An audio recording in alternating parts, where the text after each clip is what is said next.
Պարոն Գրիգորյան, վարչապետի նախին տեղեկատվային պատկանող լրատվամիջոց դիվանագիտական ակտիվների անելով հայտարարում այն մասին, որ Նիկոլ Փաշինյանը նոյեմբերի առաջին 10-ամյակում պետք է հանդիպի Մոսկվայում Ալիևին և ստորագրի երկու փաստաթուղթ, որից մեկը վերաբերում է երկու երկրների տարածքային ամբողջականության ճանաչման, իսկ մյուսը կոմունիկացիաների հետ կապված։ Դուք որպես Անվտանգության խորհրդի քարտուղար այս մասով ինչ կարող եք ասել, արդյոք նախատեսվում է առաջիկայում հանդիպում և կա այս պահին քննարկում փաստաթուղթ ստորագրելու հետ կապված և արդյոք բովանդակության հարց քննարկում այս պահին։ Չպարզաբանելով ձեր պնդման առաջին մասը, որը հարցի հետ չէր կապված, անցնելով կոնկրետ հարցին, կարծում եմ սրա մասին ազգային ժողովում 3 հարց ու պատասխանի ժամանակ մանրամասն եւ արտգործնախարարն է խոսել եւ այլ պաշտոնյաներ, մենք բազմիցս նշել ենք, որ եթե ընթանում է որևէ գործընթաց, դրա մասին հրապարակային տեղյակ ենք պահում, տեղյակ եք, որ այսպիսի հրապարակումներ եղել են նաև մինչև այս հրապարակումը, եթե չեմ սխալվում մայիսին է եղել այդպիսի հրապարակում, այդ այսպես կոչված փաստաթղթի շուրջ մեծ աժիոտաժ էր առաջացել, բայց երբ որ փաստաթուղթը հրապարակվեց, որևէ մեկը կարծես թե մարեց ամբողջ այդ աժիոտաժը, դուք գիտեք, որ մենք հայտարարել ենք, որ մենք պատրաստ ենք սահմանազատման և սահմանագծման գործընթաց սկսել, նաև պատրաստ ենք այդ աշխատանքային խմբի բոլոր առաջարկությունները, որոնք եղել են, սկսել քննարկումները ավելի, այսպես ասած, կոնկրետ հարցեր քննարկելու։ Գիտեք, մեր կարևոր մոտեցումներից մեկը այն է, որ և Հայաստանի Հանրապետության և Ադրբեջանի Հանրապետության զինված ուժերը հայելային հետ քաշվեն, այդ տարածքներում տեղակայվեն և Հայաստանի Հանրապետության և Ադրբեջանի Հանրապետության սահմանապահ զորքերը և մենք սկսենք դելիմիտացիա և դեմարկացիայի գործընթաց։ Մինչև նոյեմբերի 10-ը որևէ այդպիսի բան այս պահին չի նախատեսվում, բայց գիտեք, որ մենք հայտարարել ենք մեր պատրաստակամությունը այդ աշխատանքները սկսելու։ Ուզում ասեմ, որ այդ ինֆորմացիան ընդամենը հանրային ինչ-որ աժիոտաժ ստեղծելու և հնարավոր ընդդիմությանը աջակցելու, որովհետև հայտարարել է մինչև նոյեմբերի 10-ը ինչ-որ գործընթացներ սկսելու, բայց զուտ այդ նպատակն է ունեցել, այդ նպատակը։ Մեկ, չէ, եկեք հերթով, էլի, եկեք։ Ինչն է խանգարում դեմոկրատիա դելիմիտացիա սկսել։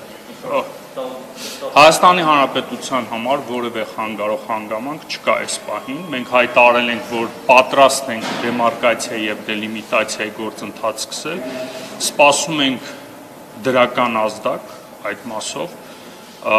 Ադրբեջանից, կարծես թե սեպտեմբերին ՄԱԿ-ում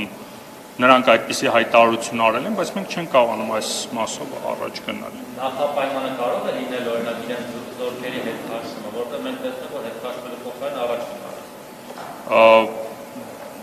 Առաջ գալու մասով երևի դա ձեր պարզաբանումն է, ինչ վերաբերվում է նախապայմաններ կամ ինչ-որ բանին, ես կդժվարանամ ասել, թե Ադրբեջանը ինչու չի սկսում դեմարկացիայի և դելիմիտացիայի գործընթացը, խնդրեմ, եկեք հերթով, հա։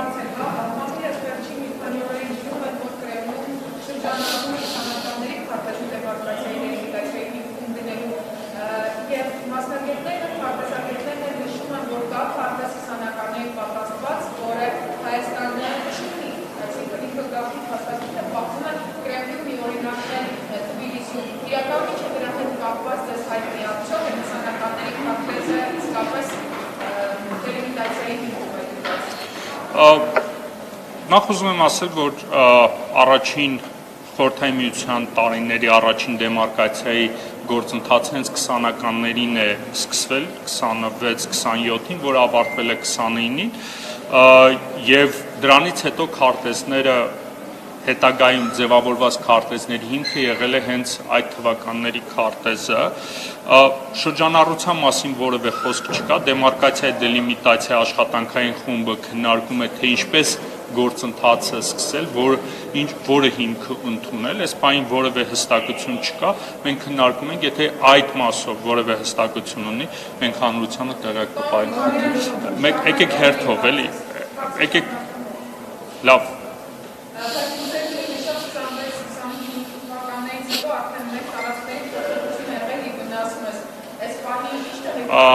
Դուք հստակ գիտեք, որ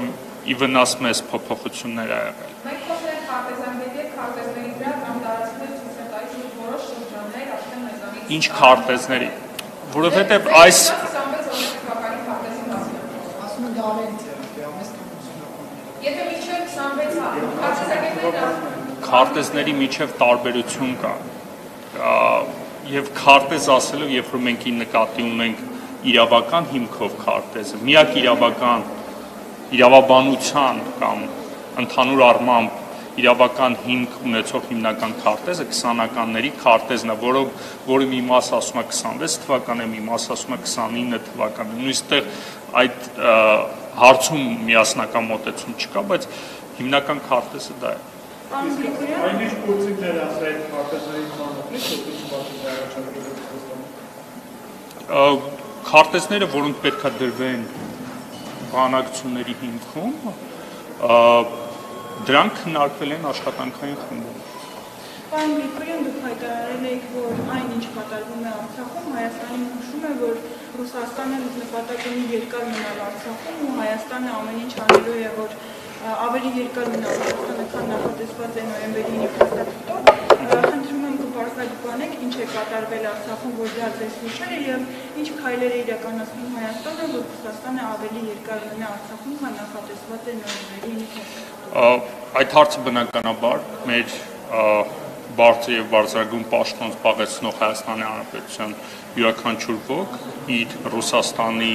գործընկերոջ հետ այդ հարցերը քննարկում ենք եւ ընդհանուր առմամբ մեր ընկալմամբ մոտեցումը այնպեսին է, որ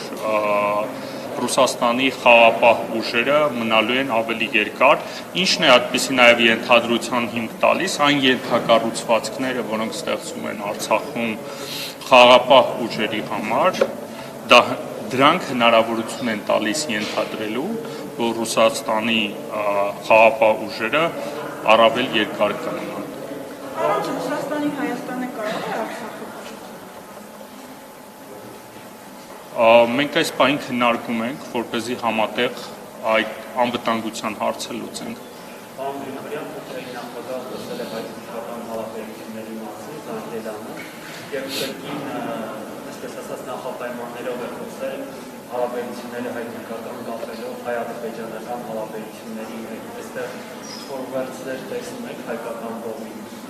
Հայկական կողմը պատրաստական չէ Ադրբեջանի հետ հարաբերություններ կարգավորել, հակառակը։ Հայաստանի եւ Ադրբեջանի հնարավոր հարաբերությունները կամ հարաբերությունների այն մակարդակը, որը գոյություն ունեն, օրինակ գիտեք, որ փոխվարչապետերի մակարդակով գոյություն ունի աշխատանքային խումբ, որը զբաղվում է տարածաշրջանի ապաշրջափակման հարցով, գիտեք, որ քննարկում է նաեւ սկսել աշխատանքներ սահմանների եւ դեմարկացիա եւ դելիմիտացիայի շուրջ, եւ կարծում եմ այս հարցերը օրակարգում են եւ եթե Ադրբեջանը պատրաստակամություն ունենա դեմարկացիա եւ դելիմիտացիայի գործընթացը սկսել եւ այն ավարտին հասցնել, պետքա որ որևէ խնդիր չլինի այդ հարաբերությունները այդ կոնտեքստում։ Ինչ վերաբերում է հայ-թուրքական հարաբերությունների, մենք բազմիցս նշել ենք, որ պատրաստ ենք սկսել հարաբերությունները, քննարկել հարաբերությունների վերականգնում նույնիսկ դժվար կլինի ասել, հարաբերությունների կարգավորումը Թուրքիայի հետ։ Սրա մասին նաև, ինչպես նշել եմ, Ռուսաստանի մեր գործընկերների հետ են քննարկում, թե ինչպես կարող ենք առաջ գնալ այս գործընթացը, եւ կարծում եմ, որ առավել արդյունավետ կլինի, որ սկսենք այդ աշխատանքները, որովհետեւ եւ մենք եւ թուրքական կողմը նշել է, որ կան դրական ազդակներ եւ կարող ենք սկսել հարաբերությունների կարգավորումը։ Ինչ է արդյոք առաջ է քաշում Զանգեզուրի միջանցքի հարցը հարաբերությունների կարգավորման համատեքստում, թե դա չկա։ Բացած հանրային խոսքում դրա մասին բազմիցս եւ Ալիևի եւ Էրդողանի կողմից միջանցվել։ Ես չեմ նկատել որևէ խոսք Թուրքիայի նախագահի կողմից վերջերս, այսինքն արտալղիմյան տարածքում, այսպես ասած, հա, Ֆիզուլիում օդանավակայանի բացման ընթացքում որևէ խոսք չեմ լսել։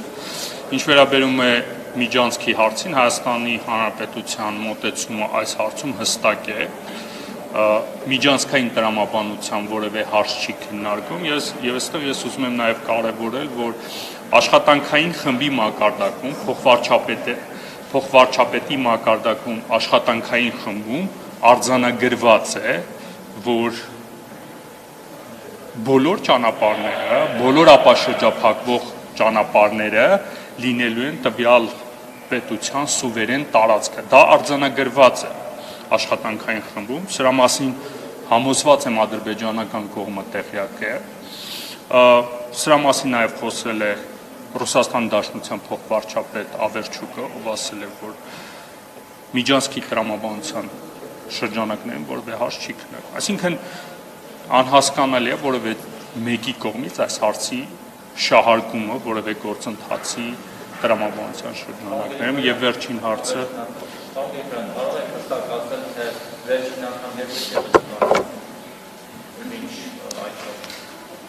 այս մասով եւս ազգային ժողովում 3 հարց է եղել եւ վարչապետս այս հարցին պատասխանել է։ Ես պատասխանեցի։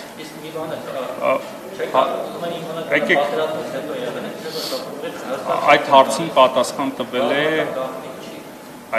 պատասխան տվել է Հայաստան Հանրապետության վարչապետը, խնդրեմ։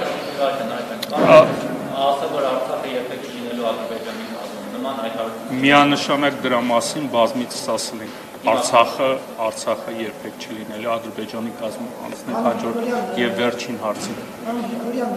Ջերջերս հայտնի դարձավ, որ նոյեմբերի 5-ից հրադադարը երբ հաստատվել է, հաստատվելով արձանագրվել է, որ պետք է կանոնեն ուժեր այնտեղ, որտեղ այդ բանը գտնվում են, բայց Հայաստան խմբակցության պատգամավորը Կալանավարիստից գալուց հետո հայտարարեց, որ Լավաշակ Հարությունյանի կողմից իրենք դեկտեմբերի ցույցում են